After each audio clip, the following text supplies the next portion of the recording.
You're going to always have problems. You're going to always have a situation. You always going to have something that you're wrestling and battling against because you didn't take time to wait on God. Sarah got tired of waiting on God.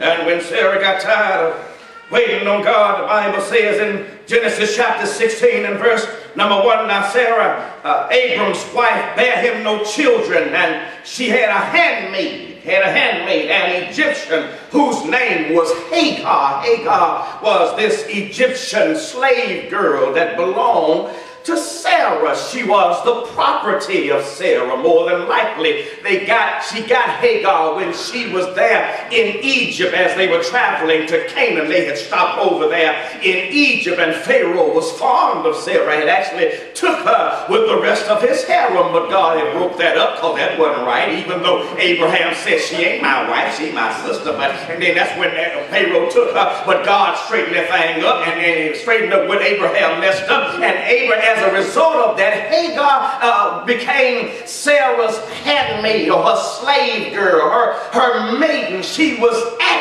her mistress' beck and call, and she had to do whatever her mistress told her to do. And so therefore, because Sarah got tired of waiting on God, she tells Abraham to go in unto Hagar, know her, hello in here, and let her have a child for me. Because Hagar belonged to Sarah. She was the property of Sarah. So whatever Hagar had would have likewise been the property, or literally belonged, to Sarah. Abraham complied. The Bible says in verse 4, and he went in unto Hagar, and she conceived. When Hagar saw that she had conceived, her mistress, Sarah, was despised in her eyes. Don't blame Hagar. You follow me?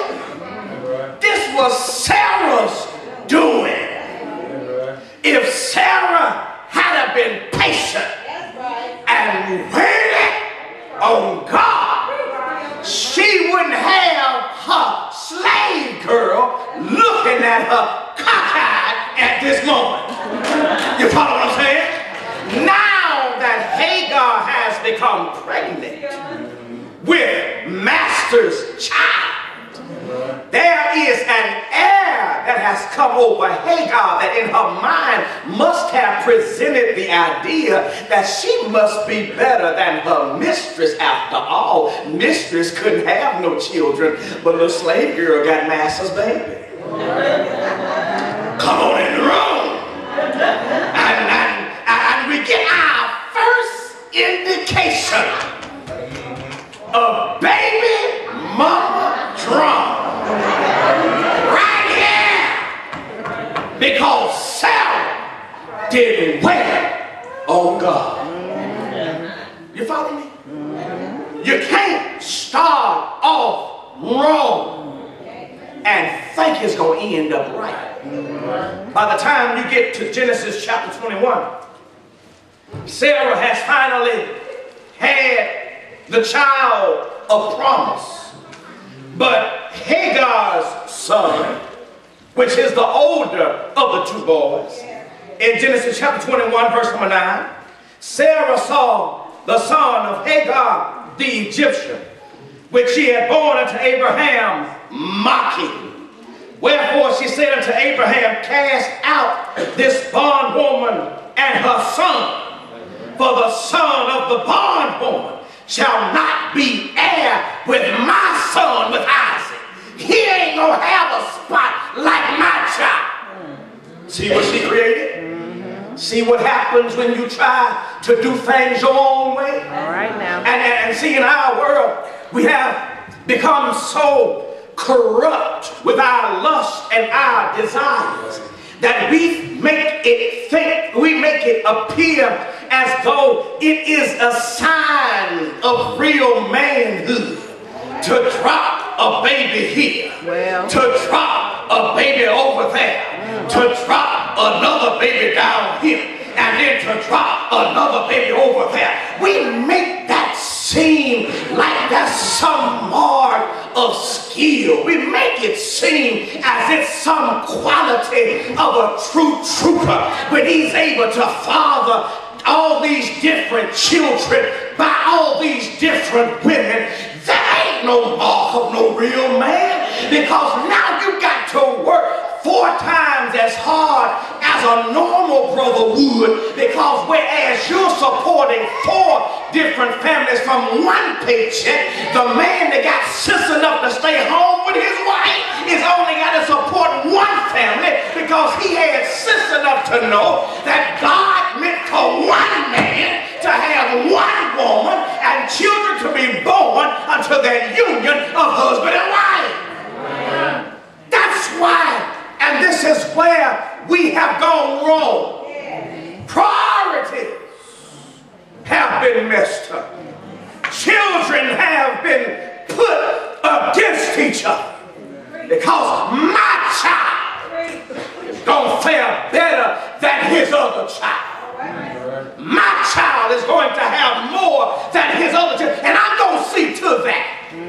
All of that rivalry, all of that animosity goes from the mothers and fathers and is passed down to the children, and you're literally raising generations of brothers and sisters that can't stand each other because their mamas couldn't get along. You gonna walk with me? All right. You have to start off the way God intended you to start off, in order for you to end up in the blessed place. Right. Now in Hagar's defense, we see that God had a special blessing for her, because when Sarah had gotten fed up with her and her son, when Sarah had had enough, she tells Abraham she got to go, and her son got to go. Didn't even acknowledge the fact that Ishmael was Abraham's firstborn son. Y'all hear that? That woman got to go, and her child got to go. This was Abraham's own flesh and blood. But none of that mattered when Mama Sarah had had enough.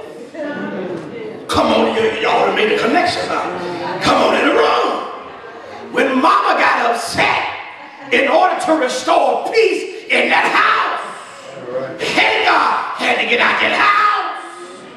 And God in verse number 12 of Genesis chapter 21 says to Abraham, let not it be grievous in thy sight because of the lad and because of thy bondwoman.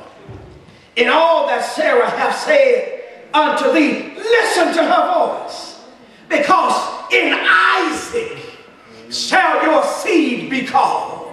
God is literally saying, I never intended to bring the blessing to you that I was going to bring to you through Ishmael. He wasn't supposed to be here anyway. So she's right. If your blessing is going to come through Isaac, what the Lord was really saying to Abraham is, you should have waited on me all the time. When you don't wait on the Lord, make a lot of foolish mistakes. That's where a lot of us went wrong in our dysfunctional families. We didn't wait on the Lord. Oh, it's just something about moving on ignorance that's going to cause you a whole lot of hurt, a whole lot of agony, and a whole lot of pain. The Bible indicates unto us, verse 14, Abraham rose up early in the morning, took some bread and a bottle of water, gave it to Hagar,